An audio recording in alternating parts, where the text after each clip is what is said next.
Welcome to Global Virtual School. Students, this is your chemistry first year class. I am Dr. Ijaz Banu. Students, today I am introducing you the chapter number 2, atomic structure. I am just giving you an overview of the chapter 2, which topics you will study in this chapter.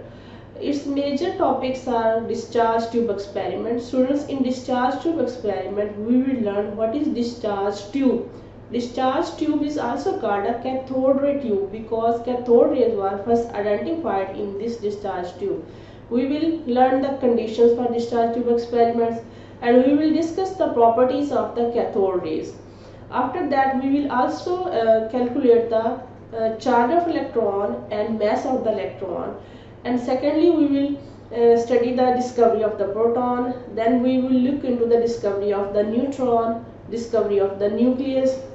Then the major topic is Bohr's atomic model. Bohr's atomic model is very important, and in Bohr's atomic model we will see the salient features, or you can say the postulates of Bohr's atomic model. And on the base of Bohr's atomic model, we will calculate the radii of the electron in any orbit. We will also calculate the energy of the electron and the difference of the energy between different shells.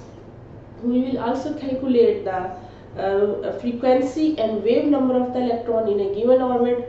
And after this, we will also discuss the defects of the Bohr's atomic model. And then we will study the hydrogen spectrum. Hydrogen spectrum basically will remove the defects, two defects of the Bohr's atomic model. After that, we will discuss the Planck's quantum theory, and then about the X-rays. In X-rays, we will discuss its production, its properties, and its uses, or you can say the applications of the X-rays. Then we will discuss the quantum numbers and the orbitals. Quantum numbers are basically 4, and that is the address of the electron. And we will also discuss the shells and subshells or orbitals in an atom. And we will discuss the electronic configuration. Electronic configuration means how the electrons are distributed in an atom. And students, basically this chapter is built on the base of a few topics you learned in your previous grade like 9th, 10th. That is the Rutherford atomic model, Bohr's atomic theory, and you will introduced by isotopes and concept of only s and p orbitals. And students, after completing this module, this chapter, you will be able to summarize the Bohr's atomic theory, and you will also be able to use the Bohr's model for calculating radii and energy, frequency and wave number of the electrons in the orbit, as I have already told you in previous slides. And after completing this chapter, students, you will be able to explain the production, properties, types and uses of the X-rays, and you will be able to define photon. Photon is energy packet as a unit of radiation energy in a Planck's quantum theory.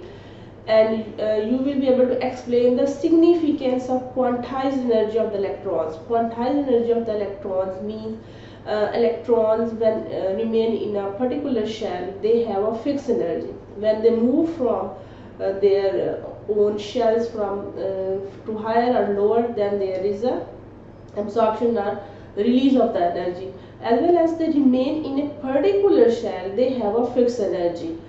And you will also be able to distinguish among principal energy levels, that shells, then again energy sublevels, subshells and atomic orbitals. And you will able to describe the general shapes of s, p and d orbitals, not the f orbital, because f orbital is very complicated for you. And after you will also be able to describe the hydrogen atom using the quantum theory, and you will be able to draw the electronic configuration of atoms and how to distribute the electrons in a particular atom using different principles and laws like of Bohr principle, Pauli-Exclusion principle and Hund's rule. And applying these rules, on the base of these rules, you will be able to draw the electronic configuration of the atoms, how electrons will be distributed in a particular atoms. And students, the total lectures will be about 15 to 16, and here are these numbers of lectures with topics.